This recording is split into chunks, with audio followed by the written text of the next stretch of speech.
La siguiente presentación incluye a dos amigas de la casa, profesionales con todas las letras que colaboran directamente con la Fundación Neurodiversidad. Mariela Degano es profesora en Ciencias Naturales, licenciada en Educación para la Salud y cuenta con varios títulos de posgrado en Sexualidad, Discapacidad y Perspectiva de Género. Es educadora y orientadora en sexualidades, coordinadora de talleres y asesora de centros educativos terapéuticos, centros de rehabilitación y centros de día. La doctora Melina Longoni es médica especialista en medicina física y rehabilitación y especialista en medicina hiperbárica. Es directora médica del Centro Redel, directora de discapacidad en la Municipalidad Ituzaingó, provincia de Buenos Aires.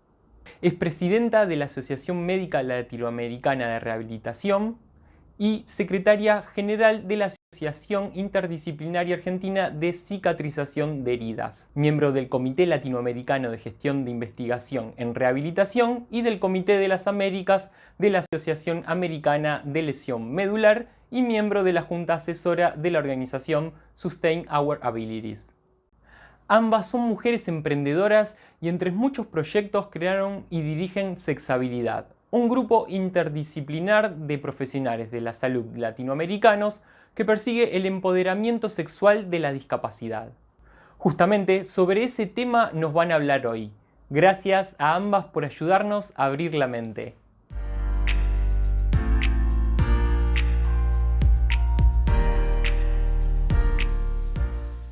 Hola, buenas tardes a todos. Mi nombre es Melina Longoni y nuestra charla del día de hoy se llama Sexabilizar la neurodiversidad.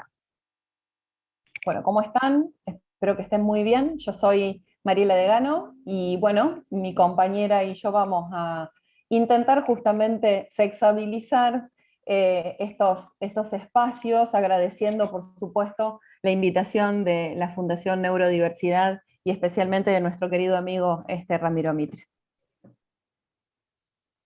Bueno, muy bien, vamos a arrancar un poquito sobre lo que nosotras siempre empezamos a hablar, que es un poco nuestras historias personales, nuestras historias de vida y quienes nos hacen ser hoy quienes somos.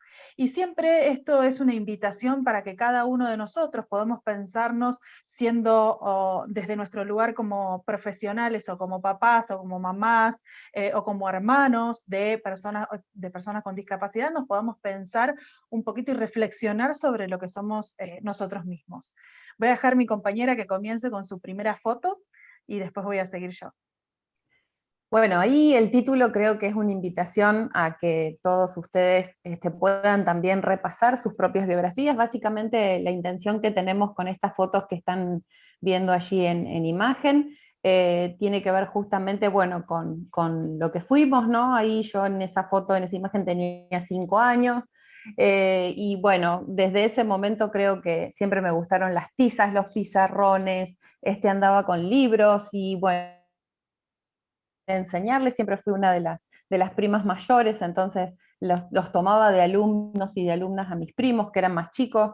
Me parece que eso hace a lo que hoy me he convertido, ¿no? En educadora, y la invitación nuestra siempre es a pensar en estas propias biografías, y estas propias biografías que también tienen que ver con nuestras historias, y que tienen que ver específicamente también con nuestras sexualidades. Estamos de acuerdo siempre con Meli en que hablar de sexualidad no es sencillo, ¿sí? El que dice que es fácil hablar de sexualidad y el que muchas veces dice, no, es sencillo recordarse, no, no es tan sencillo. Y invitamos justamente a que este ejercicio pueda hacerse a diario, ¿no? Poder repasar quiénes somos, de qué estamos construidos, cómo nos hemos sentido, cómo nos han atravesado los mandatos familiares, cómo nos han atravesado los prejuicios en torno a nuestras vidas sexuales muchas veces. Y digo, para saber de dónde venimos y también proyectar hacia dónde vamos. Así que bueno, esa Mariela que ustedes ven allí en imagen, con esa postura tan desafiante, con las manos en la cintura, creo que tenía que ver también con lo traviesa que era, con lo inquieta que era, y bueno, creo que eso se ha trasladado también en mi vida adulta, ¿no? De ser muy curiosa y de estar siempre, permanentemente en movimiento. Así que bueno, esta invitación a ustedes de que también repasen sus propias biografías. Bueno, en mi caso, esa foto mía de muy pequeñita, creo que tenía como unos 5 años ahí, con un estetoscopio en la mano y un tensiómetro, era un poco con lo que yo estaba en contacto permanentemente y que creo que forjó también mi personalidad y hacia dónde iba. Siempre me gustó mucho la salud y el hecho de poder ayudar a las personas desde este lugar, a través digamos, de darle salud y bienestar. Siempre fue algo que me motivó mucho desde muy pequeña y siempre estuve, digamos, con esa idea fija de que cuando fuera grande iba a ser médica, que fue, digamos, mi carrera al finalizar la secundaria. También esto de las biografías, como dice María, no es fácil repasarlas, porque a veces uno empieza a decir, bueno, voy a hacer este ejercicio en este momento que las chicas lo están contando, voy a hacer este ejercicio y a veces hay recuerdos que vienen fácilmente, hay otros que podemos buscar las fotos y empezar a recordar todas esas historias de las personas que intervinieron en esas historias y cómo todas esas personas de nuestra primera infancia fueron las que ayudaron también a desarrollar nuestra personalidad, a desarrollar nuestros gustos, nuestras intenciones, cómo fueron ellos y cómo fue todo nuestro entorno también y cómo nosotros reaccionamos a eso, ser quien somos hoy en día. Y a veces, ¿por qué no es sencillo? Porque hay muchas cosas, en general uno se acuerda de muchas cosas lindas y de muchas cuestiones que tienen que ver digamos, con los recuerdos agradables, pero también hay, digamos, muchos recuerdos desagradables, hay muchos recuerdos dolorosos. Entonces es un ejercicio que no es tan sencillo y que hay que empezar a prepararse también porque esos recuerdos también y todas esas cuestiones negativas y malas que han pasado en nuestra vida también hacen de la parte de quién somos hoy en día. Por eso este repaso siempre es importante, tratar de hacerlo de a poco, si es que no nos animamos de hacerlo en alguna vez, pero es importante hacer este repaso para saber dónde estamos parados y desde qué lugar vamos a hablar, en este caso específicamente con el tema de la sexualidad. Como decía Mari, no es un tema sencillo de abordar, no solamente digamos, para la comunidad en general, no es un tema sencillo. Nuestras culturas están muy atravesadas por cuestiones que tienen que ver con los tabúes, mitos y prejuicios en torno a la sexualidad, sino más específicamente hay mucho más mitos, prejuicios y falta de información cuando queremos hablar de la sexualidad en personas con condición de discapacidad. Nosotras consideramos que la educación y la información es el pilar fundamental para poder empezar a hablar, poder empezar a despojarnos de todos estos mitos y prejuicios y poder empezar a hablar sobre sexualidad y más específicamente en aquellas personas que tienen una condición de discapacidad.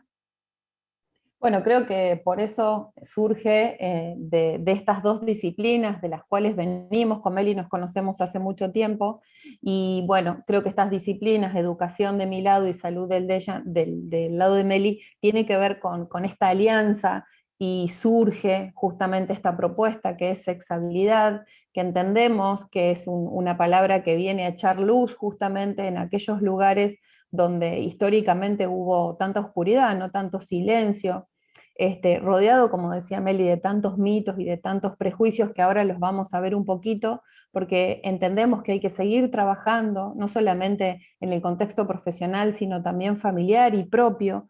Hay que seguir trabajando en estos prejuicios, ¿no? Y derribando sobre todo estos mitos. Sexabilidad para nosotros es una propuesta enriquecedora porque básicamente surge como un espacio de formación, primero un espacio de deseo entre nosotras, ¿no? Y después entendimos que era una construcción que tenía que extenderse a otros y a otras profesionales. Así que bueno, hay un equipo de muchos profesionales de toda Latinoamérica y de otros lugares también que participan y nos enriquecen y estamos interactuando todo el tiempo para poder garantizar esto, el empoderamiento sexual de las personas con alguna condición de discapacidad. Exacto, con María siempre lo pensamos como llevar a la acción todo lo que decimos, ¿no?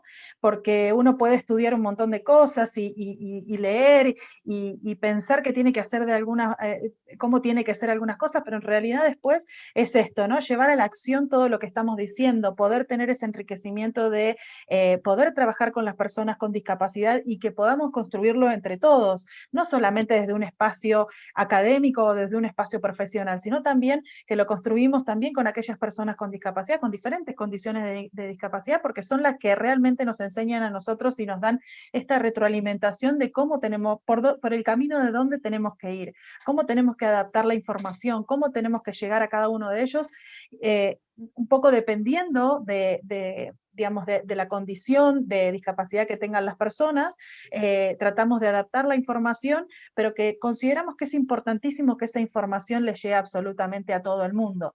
Y por eso, un poco lo que decía María recién, que es nuestros dos pilares fundamentales, la educación y la salud, que es un poco esta sinergia que tenemos entre las dos y esta alianza que le encanta decir a María esa palabra, pero que es tan correcta, que es justamente estas visiones desde dos profesiones, mirando a una misma persona y con esa persona también interactuar, digamos, ¿no? Estamos todos en este mismo círculo en el cual nos estamos retroalimentando permanentemente y con la visión desde cada uno.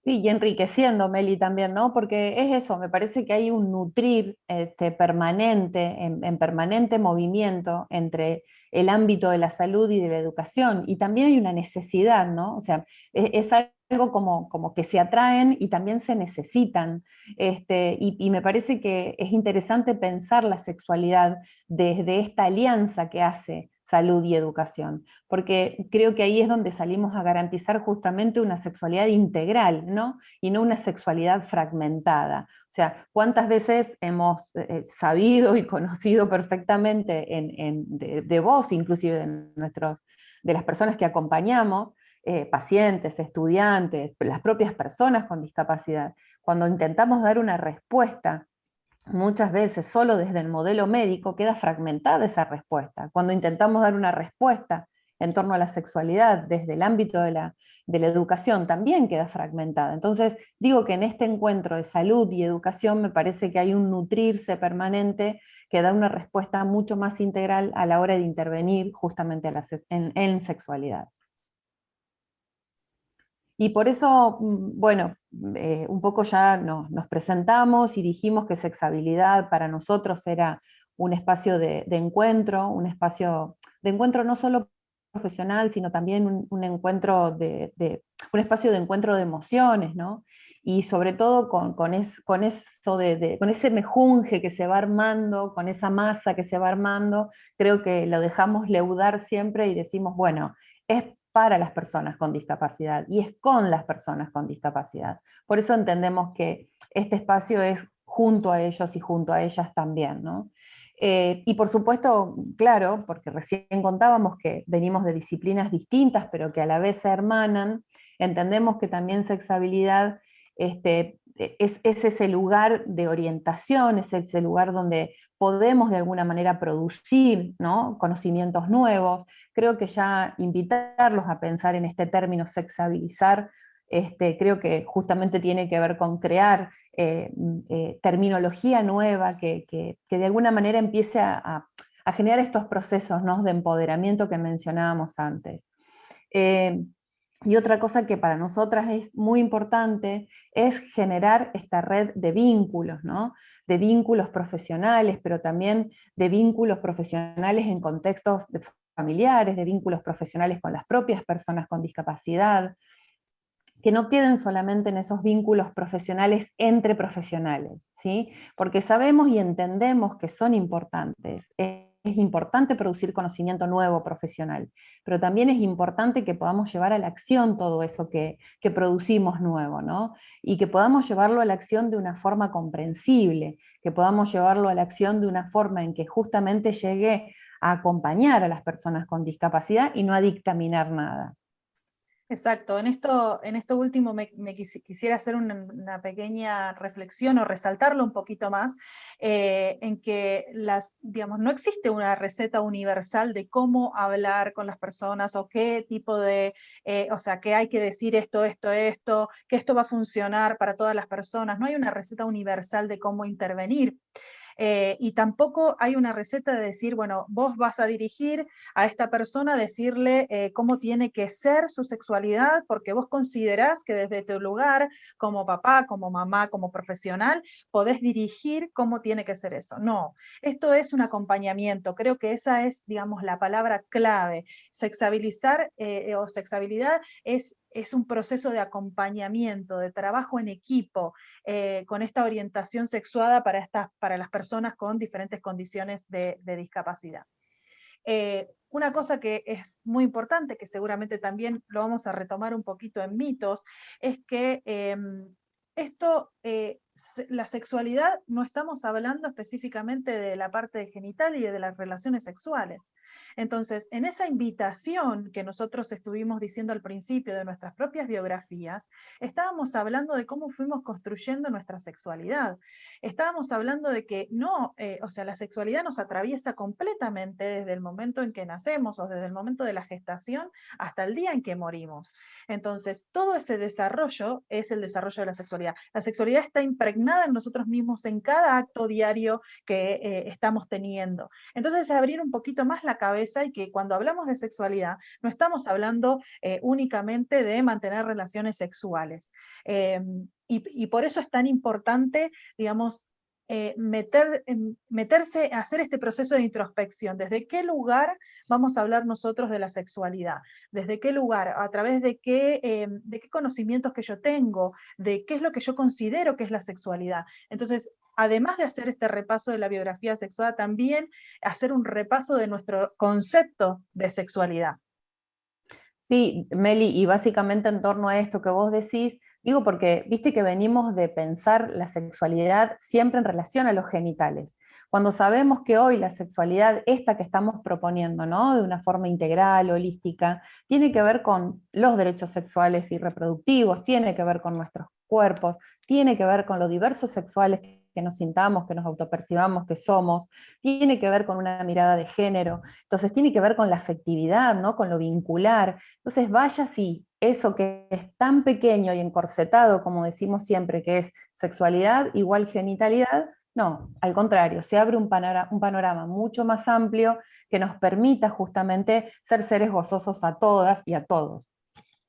Exacto. Y en este punto último, que para nosotras es muy importante, que es esto que decimos es necesario y urgente producir nuevos y renovados conocimientos en relación con la sexualidad humana, con estos derechos que decía Marie en particular, es porque históricamente nuestras sociedades se han quedado atrás en cuanto al abordaje, no solamente, digamos, de la sexualidad de las personas con discapacidad, sino ya por sí de la educación sexual. Y muchas veces lo que nos plantean muchos papás o muchas mamás o muchos profesionales es que cuando tenemos una persona o vamos a hablar con una persona que tiene alguna condición de discapacidad de tipo neurodiverso, es en qué momento o cómo voy a hablar de este tema si para mí es una persona que, que seguramente no va a tener relaciones sexuales, o es una persona que no está pensando, no debería pensar en eso porque tiene otras cosas más importantes que debería estar pensando, que es su condición de discapacidad.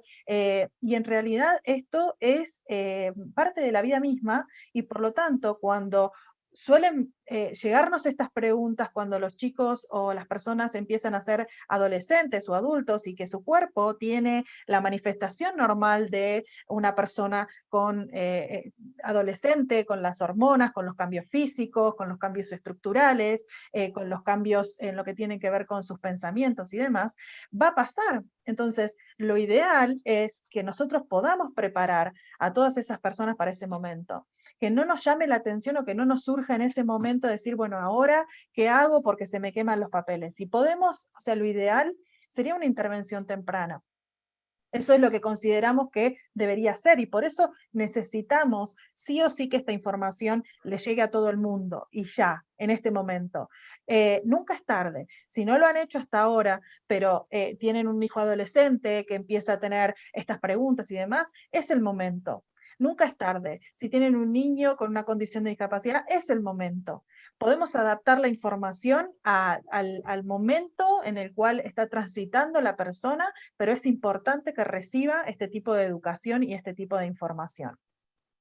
Sí, Meli, y antes de empezar con los mitos, esto que vos decías, ¿no? Y también desde el ámbito de la medicina se ve mucho, bueno, preocupémonos por el lenguaje, preocupémonos para ver cómo se comunica, preocupémonos si socializa o no, o qué conductas sexuales tiene en público, o qué... Bueno, esto también hace a la educación sexual. Es más, siempre insistimos de que justamente es la herramienta, la educación sexual, para después seguir trabajando sobre el lenguaje, para después seguir trabajando, o junto a la educación sexual, seguir trabajando el lenguaje, si socializa o no, cómo lo hace, cómo se comunica. ¿No? Me parece que nos perdemos de mucho cuando dejamos pasar el tiempo sin abordar la sexualidad en edades tempranas, ¿no? Y sobre todo con esta gran estratega que es la educación sexual. Exacto. Y un poco antes de arrancar con los mitos, esto va a ser un ejercicio para todos y todas las que están escuchando en este momento, es un poco empezar a pensar qué es lo que nosotros pensamos sobre la discapacidad y sobre la sexualidad. Y esto puede llamarles mucho la atención a muchas personas que estén escuchando, más que nada papás o mamás. Muchas veces estos mitos están muy arraigados no solamente en lo que tiene que ver con la sociedad, sino también en los profesionales.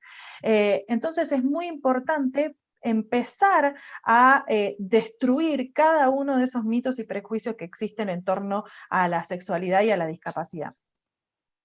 Bueno, uno de los principales mitos tienen que ver justamente con que las personas con discapacidad son asexuales, no son sexuales, no son asexuales, o son justamente eternos niños, en donde ahí se generan, digo yo siempre, procesos de infantilización y de angelización, ¿no? Que de alguna manera detiene ante la mirada de los otros y de las otras, de verlos en la edad que realmente tienen, ¿no? Entonces nos ha pasado con Meli de que nos dicen, bueno, yo te quiero hacer alguna pregunta porque en relación a mi hijo con una discapacidad, y cuando le preguntas cuántos años tiene esa mamá o esa papá, te dice tiene 30. Entonces digo, hasta en el decir se escucha justamente este proceso de infantilización. Tengamos en cuenta que tenemos una condición como seres humanos que es justamente la de ser seres sexuales, ¿no? De ser seres sexuados. O sea que no importa la condición que tengamos, sea intelectual, sea motriz o sea sensorial, ninguna de estas condiciones nos va a quitar, nos va a abyectar, digamos, de esta posibilidad de ser seres sexuales, ¿sí? También, bueno, otro de los mitos es que, bueno, una persona que tiene una discapacidad no puede ser deseable. Eh, y esto no solamente lo vemos en torno a lo que piensa el exterior, sino que el exterior también condiciona que la persona sienta que no, que no es deseable, porque hasta lo condicionamos a que piense de esa manera. Y la verdad es que esto, no, esto lo vemos a diario, ¿no? Y vemos que las personas tienen deseos de estar con otras personas, tienen, o sea, y encuentran otras personas que los encuentran completamente deseables. Entonces, no pongamos estos condicionamientos a la persona porque al final la persona terminaría o termina creyendo que eso es una realidad, que nadie los va a querer, porque encima, o sea, no solamente es el no de ser deseable, es el no ser querido, el no ser amado, el no poder encontrar una pareja. Entonces, todas esas cosas, cuando les estamos diciendo todo eso, es a lo que los estamos condicionando. Yo sé que a usted le gusta, doctora, esta imagen y sé que le va a gustar explicarlo, pero como usted quiera, vamos a ponerle Bueno, dinámica. esta imagen me gusta, siempre la elijo porque en realidad siempre digo lo mismo. Para mí, pienso, ¿no? Que digo, muchos tienen muchas expectativas y que la culpa la tiene Hollywood porque nos ha hecho creer que existe el príncipe azul y que todo es perfecto y que todos fueron felices y comieron perdices al final de la historia.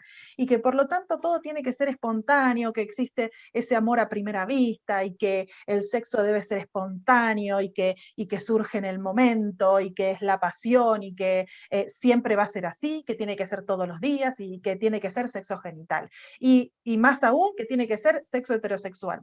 O sea, todas esas cosas, esos condicionamientos que les estuve diciendo recién, y creo que cada uno de ustedes que está escuchando esta charla en este momento está pensando que sí, es real. Porque en realidad eso es un poco lo que nos fueron diciendo, lo que nos fueron, o lo que nos fue bombardeando la sociedad de cómo debería ser.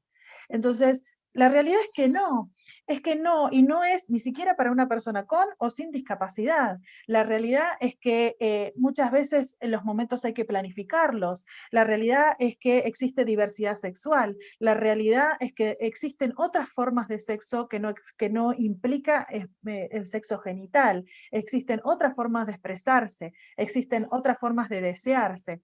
Entonces, cuando muchas veces a las personas con discapacidad o las personas neurodiversas necesitan un poco más de tiempo, necesitan un poco más de planificación, que probablemente a lo mejor una persona que no tiene una condición de discapacidad, y eso está muy bien que puedan planificar el momento, está muy bien que puedan pensar ese momento, cómo va a ser, qué es lo que esperan de ese momento, poder hablarlo con anterioridad. Siempre las personas con discapacidad tienen este miedo de poder enfrentarse a este primer momento con todas las frustraciones de cómo puede ser, de la incertidumbre de cómo puede ser, de qué es lo que va a pasar, qué complicaciones puedo tener en ese momento, o sencillamente sentir un montón de cosas de miedos y temores que pueden generar eso. Entonces, por eso es tan importante la educación y hablar y la información previa que reciban de nosotros, la forma en que la reciben, lo gestual de cómo lo transmitimos, cómo lo decimos,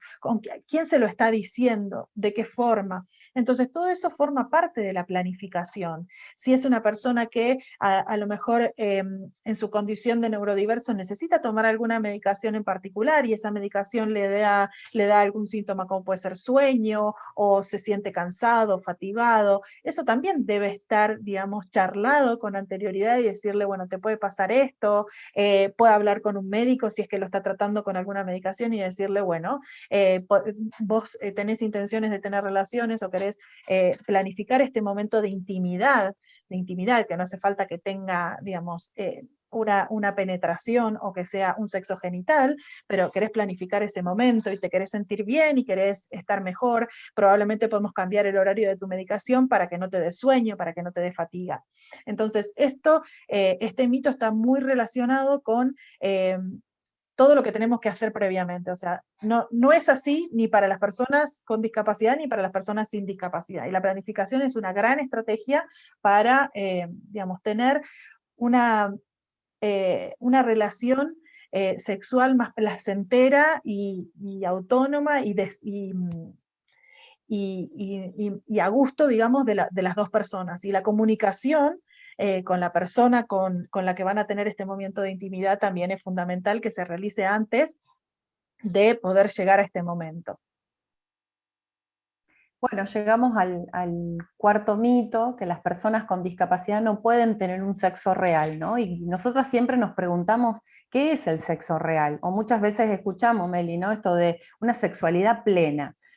Bueno, ¿qué es pleno? ¿Qué es plenitud en sexualidad? Es algo que estaríamos horas debatiéndolo y discutiéndolo. Esto del sexo real, lo mismo. El sexo real al que nosotros llamamos más marketinero, ¿no? Lo que nos muestran las redes, los que nos imponen muchas veces las redes, los medios de comunicación, cuando en realidad, o mucho más comercial, sabemos que el sexo debe ser planificado y el sexo, me gustaría mencionar a Efigenio Amezúa, que es un sexólogo español que siempre dice esto del hecho sexual humano, dice Efigenio, y es maravilloso escucharlo decir esto porque es por donde nosotras también entendemos esto de la sexualidad, ¿no? Es el hecho sexual humano, no es sexo solo, porque el sexo muchas veces lo relacionamos con esto, con este chip que nos han puesto en la cabeza que tiene que ser heterosexual, que tiene que ser en una cama, que tiene que ser con penetración, que tiene que ser con un pene erecto y con una vulva lubricada, o sea, todas estas cosas que tienen que ser con eyaculaciones y orgasmos explosivos,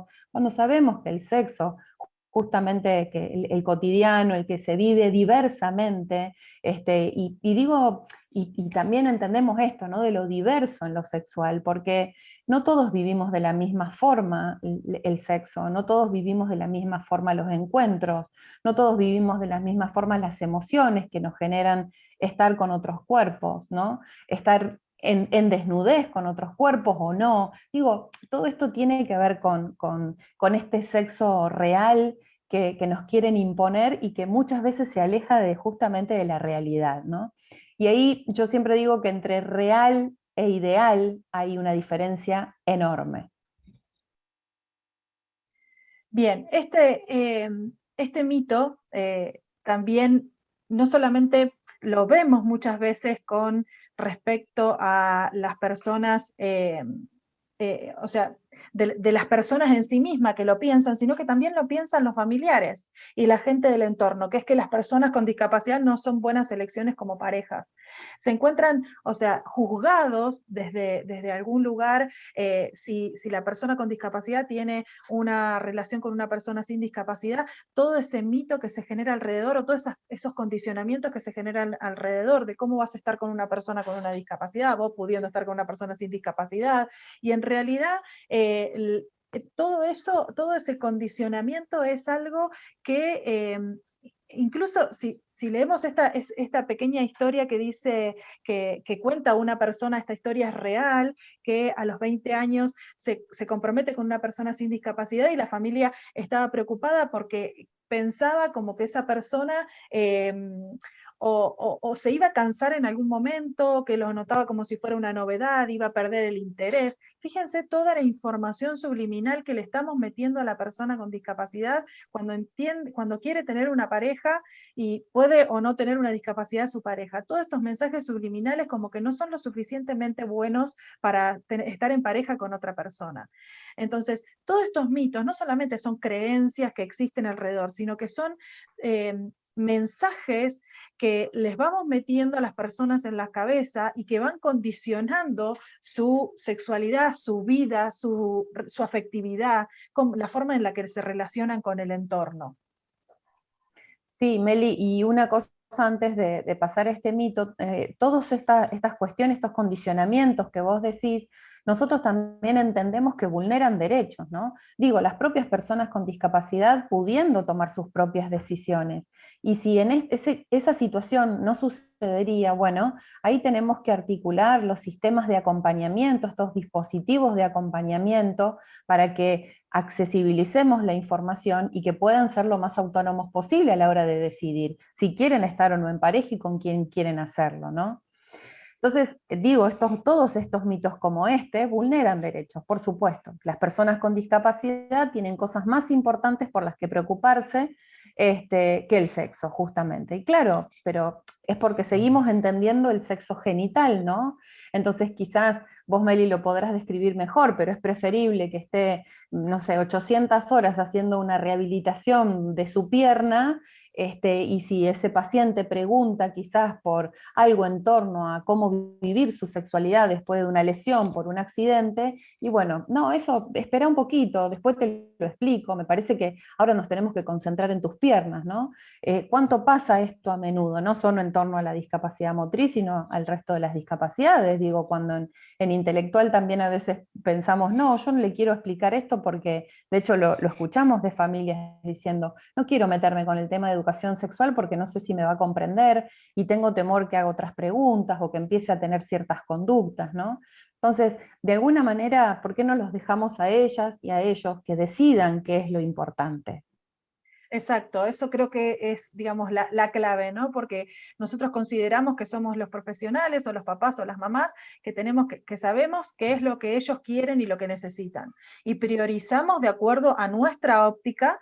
Entonces, esto de la sexualidad es casi, entre comillas, para los rehabilitadores o para los profesionales, es casi, bueno, estamos hablando de una cuestión que podemos verlo más adelante, o sea, no es algo importante en este momento porque ahora tiene que aprender a hacer si es una persona en silla de ruedas, por ejemplo, tiene que aprender primero a trasladarse o tiene que aprender, si es una persona con una discapacidad de tipo intelectual, tiene otras cosas más importantes que aprender específicamente con digamos, cuestiones cognitivas específicas, pero nunca preguntamos, y ese es un gran error, nunca preguntamos qué tan importante o qué es lo que ellos realmente quieren, porque consideramos que nosotros sabemos más y podemos aportarles más. Entonces, la pregunta debería ser, ¿vos ¿qué querés? O sea, ¿qué esperás? ¿Qué esperás de esto? Cuando uno desde el lado del profesional es, ¿vos qué esperás de esta intervención conmigo? ¿Qué es lo que vos querés? ¿Cómo lo priorizarías? ¿Cuáles son las cosas más importantes? Entonces, si para la persona lo más importante es hablar de sexualidad, dejaremos de lado el resto de los tratamientos que teníamos planificados para otras áreas diferentes y nos enfocaremos en lo que ellos consideran que es su prioridad en este momento. Y esto, digamos, es una reflexión, un llamado a reflexión hacia todos, ¿no? De cómo nosotros consideramos que somos los que, y seguimos con la idea de que tenemos que dirigir no solamente su sexualidad, su vida, porque consideramos cuáles son las cosas que tiene que hacer, porque sabemos mejor que ellos qué es lo que ellos necesitan y lo que ellos quieren. Bueno, ahí vemos un mito que es el número 7, que dice: las personas con alguna condición neurodiversa no pueden establecer relaciones afectivos sexuales con normalidad. Sabemos que esto es absolutamente falso, pero también, insisto, tenemos allí acciones normativas, ¿no?, que nos dicen muchas veces cómo debemos relacionarnos afectivo y sexualmente. Entonces pensamos que todos tenemos la misma forma de vincularnos, que todos tenemos las mismas formas de conectarnos con otra persona, ¿no? Entonces, muchas veces, y esto a mí me gusta decirlo claramente, muchas veces este aleteo de manos dice más que un beso o que una palabra amorosa. Digo, me parece que hay que estar atentos a esas formas diversas que tienen los cuerpos de poder expresar todo lo que tiene que ver con la afectividad, ¿no? Y derribar, por favor, este mito de que tenemos que tener todas las mismas formas de relacionarnos y de expresar la forma en que nos sentimos. Aquí también somos todos diversos, ¿no? Todos expresamos nuestras emociones de diferentes formas. Y queremos decirle esto también: mi forma de expresar no inhabilita la tuya, ni la tuya inhabilita la mía. Me parece que esto es algo en lo que hay que trabajar, y mucho, porque lo vemos a diario, insisto, y insistimos con Meli, de que no se ve solamente estos mitos en los contextos familiares. Muchísimos de estos mitos se replican en los ambientes profesionales. Creo que por eso también nos cuesta tanto despojarnos, ¿no?, de estos mitos. Bueno, aquí sigo, Meli, usted dirá, ¿eh? Las personas con autismo, o en relación a las personas con algún tipo de discapacidad intelectual, se asocia esto de que son exhibicionistas o que tienen conductas de quitarse la ropa o de autoexplorarse en público. Bueno, allí siempre sugerimos esta herramienta que es la educación sexual, ¿no? Si nosotros podemos hacer una diferencia desde muy pequeños y pequeñas en cuáles son los espacios en donde podemos autoexplorarnos, porque sabemos que la autoexploración es placentera, es gozosa. Entonces, bueno, no censurar la autoexploración, sino explicar de forma sencilla. Inclusive sabemos que tenemos un montón de recursos pedagógicos y didácticos para reforzar justamente esa información que podemos dar desde la oralidad. Cuáles son los espacios públicos, cuáles son los espacios privados, cuáles son íntimos, hacer diferenciación entre esos tres espacios y en qué lugares podemos estar de determinada manera, en qué lugares podemos explorarnos y en qué lugar no, con qué objetos hacerlo y con qué no. O sea, me parece que estos datos tienen que aparecer claramente para que no tengamos quizás que vivir una situación desagradable de exposición, ¿no?, de exposición de la persona que lo está haciendo y de exposición de aquellos que observan. Exacto, y esto que decís vos, que es súper importante, ¿no? Que estábamos diciendo, ¿no?, la importancia de la intervención temprana.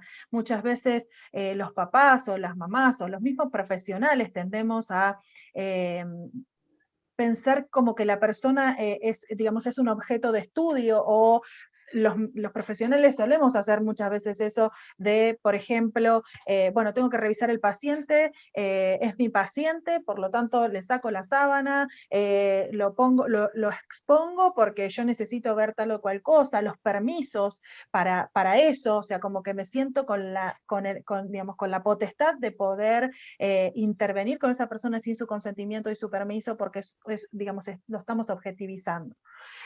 Y además, por ejemplo, lo vemos vemos mucho con los papás o las mamás, que a veces dicen, bueno, como es una persona con condición de discapacidad, nadie la va a mirar, no entiende mucho qué es lo que está pasando, entonces, bueno, lo puedo desnudar acá en la playa o en la pileta porque le estoy cambiando el pantalón o porque le estoy cambiando la malla, total no pasa nada.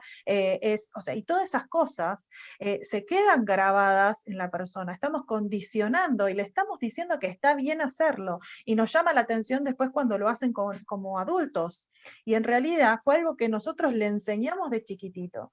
Entonces, por eso es tan importante la intervención tan temprana, y esto está muy relacionado, casi todos estos mitos están muy relacionados con el primer mito principal que estábamos hablando, con esto en relación con la infantilización. Como pensamos que son angelitos y son niños permanentes, aunque tenga el cuerpo de un chico de 30 años, como tiene la mentalidad de una criatura o de un chico, o sea, está bien tratarlo como tal. Y hacemos lo mismo. Entonces, todos esos condicionamientos, en realidad somos nosotros los que los estamos educando de esa manera.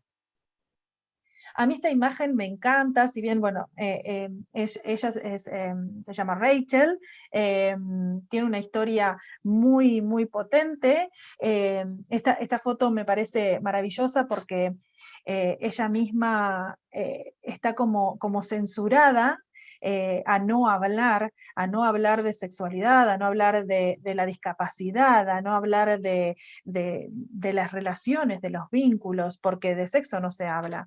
Y esto es un mito que no solamente tiene que ver con la discapacidad, este es un mito que muchos de nosotros, yo tengo 37 años y en mi juventud, digamos, tampoco era algo que se hablara tan abiertamente. En las escuelas no se hablaba, si uno no lo hablaba en su entorno familiar y en momentos en particular porque existía una pregunta, una curiosidad o había que explicar algo en particular, no se hablaba de ese tema, no se habla de la sexualidad en general, no se habla del deseo, no se habla de la afectividad. Entonces, justamente esto es parte de lo que condiciona a esto que estamos diciendo, estamos llegando tarde. Si ya de por sí hablar de sexualidad es una limitante, y ya estamos circunscribiendo y decimos, bueno, hablar de sexualidad es un tabú, la discapacidad es un tabú. Cuando tratamos de juntar la sexualidad y la discapacidad, ya estamos circunscribiendo este universo en una cosa ínfima y mínima. Entonces, es importante que empecemos a hablar del tema. Es importante que le llegue la información a la gente. Es importante que eduquemos. Bueno, las personas, creo que viene de la mano de esto que decías, Meli, ¿no? Si no educamos, seguramente vamos a poner en riesgo a las personas con cualquier tipo de discapacidad. Digo esto porque hay un mito ahí siempre sospechoso de que las personas con discapacidad no son agredidas sexualmente o que no sufren abusos sexuales o agresiones sexuales, y en realidad esto es absolutamente falso, ¿no? Esto sucede y mucho más frecuentemente de lo que nosotros creemos. Lo que sucede es que no se informa, lo que sucede es que no sale quizás de las cuatro paredes de su casa, ¿no? Muchas personas con discapacidad, ustedes saben que los abusos o las violencias sexuales en general siempre se dan en los contextos intrafamiliares. Entonces, las personas con discapacidad que muchas veces porque no todas tienen la posibilidad de asistir a centros terapéuticos, no todas tienen la posibilidad de asistir a escuelas especiales, no todas tienen la posibilidad de asistir a centros de rehabilitación, y pasan muchas horas en su casa, muchas veces compartiendo horas con ese agresor o con esa agresora o con esa persona que abusa, ¿no? Y cuando nosotros decimos de que la educación es la herramienta, es porque la educación justamente te emancipa, ¿no? Si vos sabés cuáles son los permisos que debes tener para tu cuerpo, quiénes pueden acceder a tu cuerpo y quiénes no, de qué forma pueden acceder. Entonces, eso me parece que tiene que ver con detener algunas medidas que tienen relación justamente con estas agresiones y detectar la agresión a tiempo, ¿no? Si tenemos información, vamos a detectar la agresión, y por supuesto vamos a poder buscar la forma de denunciarla, ¿no? De pedir ayuda. Bueno, esto tiene que ver un poco con todo lo que estuvimos hablando recién, que que consideramos que las personas con discapacidad no necesitan ningún tipo de educación sexual, porque como nunca van a tener relaciones sexuales o nunca van a explorar su sexualidad, por lo tanto, ¿para qué les vamos a enseñar? Y ya hemos visto que esto es completamente falso. De hecho, bueno, ahí ven algunos de los librillos en general esta diapositiva se la robo a Marie, porque son sus cuadernillos de ESI, así que si querés la podés explicar vos con más detenimiento. No, pero venías muy bien, Doc. No, digo que siempre decimos con vos de que es necesario producir este material nuevo también, ¿no? Y material que refleje. Sabemos que la ley de educación sexual en nuestro país es maravillosa, pero entendemos también que falta compromiso para la implementación real de esta ley, ¿no? Entonces hay algunos lugares que todavía estos cuadernillos o no han llegado, o no es solamente estos cuadernillos, hay mucha información más por fuera de estos cuadernillos a las que nos debemos acercar, y entendemos que ya la educación sexual no solamente tiene que invadir los espacios escolares, sino ir por otros lugares también, ¿no? Que la educación sexual también aparezca en los centros de salud, en las bibliotecas populares, en los centros culturales, en los contextos familiares. Digo que esté presente dando respuestas a las inquietudes de los niños, de los adolescentes, de los jóvenes, en cualquier lugar. Y siempre nos llama la atención en estos cuadernillos que tenemos imágenes de niños y niñas reales, y en el cuadernillo justamente de apoyo para pensar la educación sexual en la discapacidad se utilizan ilustraciones. Entendiendo también este proceso de infantilización que muchas veces sin querer está presente en todos lados, hasta en un cuadernillo de educación sexual, ¿no? El mito 12, bueno, sigo, usted me dirá, ¿eh? Siga, siga. Sigo. Sabemos que uno de los mitos más frecuentes, sobre todo en los varones con algún tipo de condición de discapacidad, es motivar justamente estos ritos sociales de iniciación, o de debut sexual, ¿no? Que muchas veces viene de la mano de quizás de personas mayores, que, bueno, que antes sí, por supuesto, se usaba y se estilaba, como decían los abuelos, esto de llevar al varón de la familia con una trabajadora sexual. Hay que tener mucho cuidado con estos ritos de iniciación en personas que tienen alguna condición de discapacidad intelectual. Me parece que lo que hablábamos con Meli, esto de anticipar ciertos sucesos, de anticipar ciertos acontecimientos, de proteger también en torno a la salud sexual de ambas personas. Me parece que hay muchas cosas por explicar antes de que este momento aparezca, pero hay uno que me parece que va arriba de todo esto que dije recién, que es: ¿la persona desea ir con una trabajadora sexual? ¿Le estamos preguntando a ese varón si quiere ir con una trabajadora sexual, si entiende la labor que realiza una trabajadora sexual? Me parece que hay cuestiones históricas que hemos siempre decidido por ellos. Estos ritos de iniciación tienen que ver con eso, con decidir con un aspecto cultural por las personas con discapacidad. Así que preguntemos antes de decidir.